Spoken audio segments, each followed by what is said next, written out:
Asia से आए 3 antique Z. Please अपने रिप्रेजेंटेटिव को आगे भेजें ताकि वो पास से इसे देख सके। उसके बाद ऑक्शन स्टार्ट हो जाएगा। क्या अब मैं देख सकता हूँ?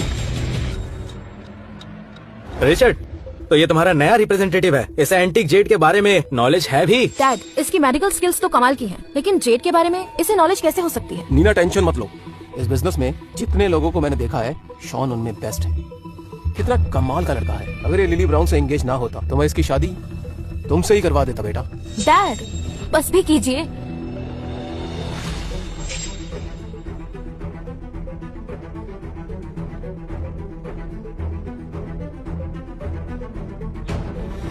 मिस्टर विलियम्स, पहले और दूसरे जेड की वैल्यू कुछ खास नहीं, लेकिन तीसरे जेड पत्थर के अंदर कोई बहुत ही खास चीज है, तो उस पर फोकस कीजिए। लेकिन अगर हम ज्यादा इंटरेस्ट दिखाएंगे तो आर्थर हमें हराने के लिए पूरा जोर लगाएगा। तो फिर ऐसा करते हैं,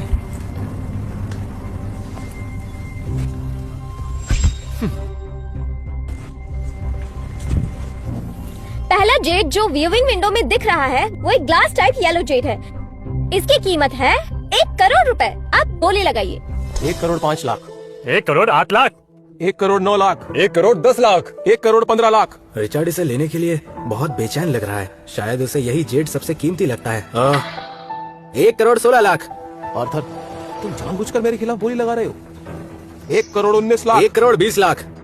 रिचर्ड, देखते हैं कितनी देर तक तुम बिडिंग करने की हिम्मत करते हो। 1 करोड़ 26 लाख। रिचर्ड, लगता है आज तुम्हें खाली हाथ ही लौटना पड़ेगा। हार मान लो, क्योंकि मैं तुम्हारी फैमिली का मंथली रेवेन्यू और बजट अच्छी तरह जानता हूँ। मैं पूरी तैयारी के साथ आया हूँ। 1 करोड़ 26 लाख 1 करोड़ 26 लाख 2। किसने हाथ उठाया? आप कितने की बोली लगाना चाहेंगे? मैं तो बस अंगड़ाई ले रहा था। 1 करोड़ 26 लाख 3। और इस तरह ये जेड मिस्टर ऑथर का हुआ।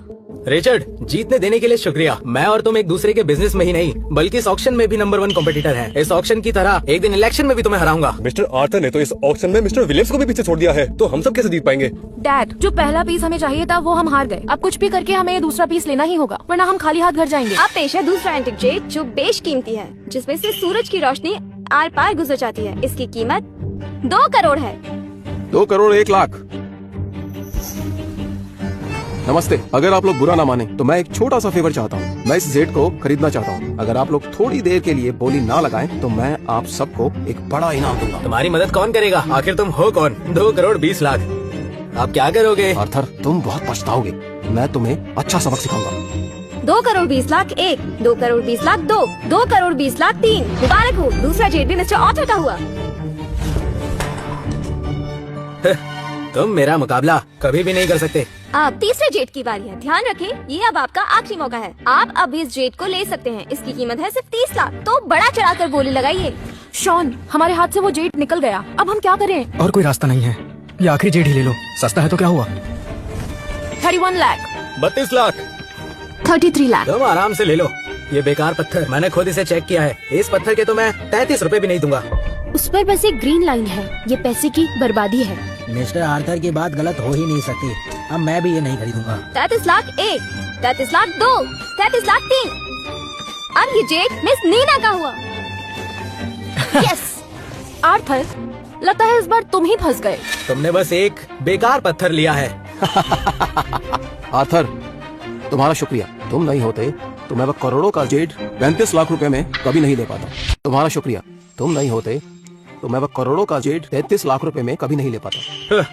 मुझे तो लगता है ये 33 लाख बहुत ज्यादा है। ये तो 33 रुपए के लायक भी नहीं है। मिस्टर आर्थर, तुम इस जेड की असली वैल्यू तो जानते ही नहीं।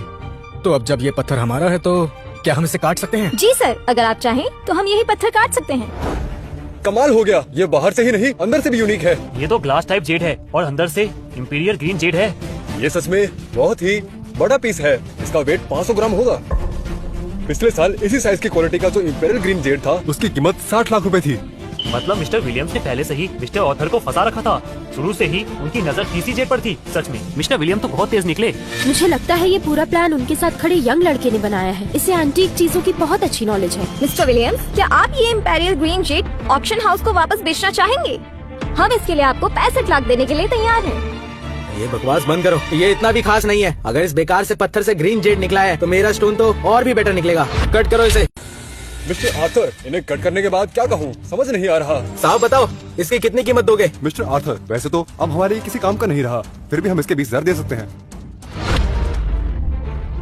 क्या कहा तुमने? मिस्टर ऑथर, इनके लिए ये कीमत भी बहुत है, क्योंकि दोनों ही जेट्स में कुछ खास नहीं है। हमने ये वापस भी ले लिए, तो ये टेबल पेपर वेट बन के रहेंगे। ये नहीं हो सकता। मिस्टर आर्थर, तुमने ही अकड़ कर कहा था कि ये दोनों जेट्स बहुत कीमती हैं। तुमने इनमें जो करोड़ों लगाए हैं वो फ्यूचर ग्रुप का पूरा कैश फ्लो था। ये नुकसान तुम्हें बहुत भारी पड़ेगा। Mister Arthur, board of directors तुम्हें कभी माफ नहीं करेंगे, और जब तक तुम इसकी भरपाई नहीं करोगे तुम्हारी नौकरी खतरे में रहेगी। आर्थर, तुम तो बर्बाद हो गए। तुमने बेकार ही जेट्स पर करोड़ों बर्बाद कर दिए। इसके लिए फ्यूचर ग्रुप तुम पर केस भी कर सकता है। ओह मिस्टर आर्थर, कैसा लग रहा है आपको मुझसे हार कर? सर, आपका नाम क्या है? हम आपको अपनी कंपनी में as an antique expert hire करना चाहते हैं। इसके लिए हम आपको 1 करोड़ तक पे करेंगे। बिल्कुल नहीं, मैं इंटरेस्टेड नहीं हूँ। शॉन जी? शॉन, आज के लिए तुम्हारा बहुत बहुत शुक्रिया। पैसे मुझे उतना सुकून नहीं देते जितना आज आर्थर को बेबस देखकर मिला है। मिस्टर विलियम्स, आपकी और मेरी सोच काफी मिलती है। शॉन, इस बार मैं तुम्हें एक असली पावरफुल आदमी से मिलवाऊंगा। एक बार तुमने उन्हें इम्प्रेस कर दिया, उसके बाद तुम्हें किसी से भी डरने की जरूरत नहीं है। कौन है वो? चार्ल्स ब्लैकवेल, जिसे लोग ड्रैगन हॉल का असली रूलर बोलते हैं, साउथ स्काई होटल के ऑनर। उनके ओलिवियर के बिना लिंचेंग में एक पत्ता भी नहीं हिलता।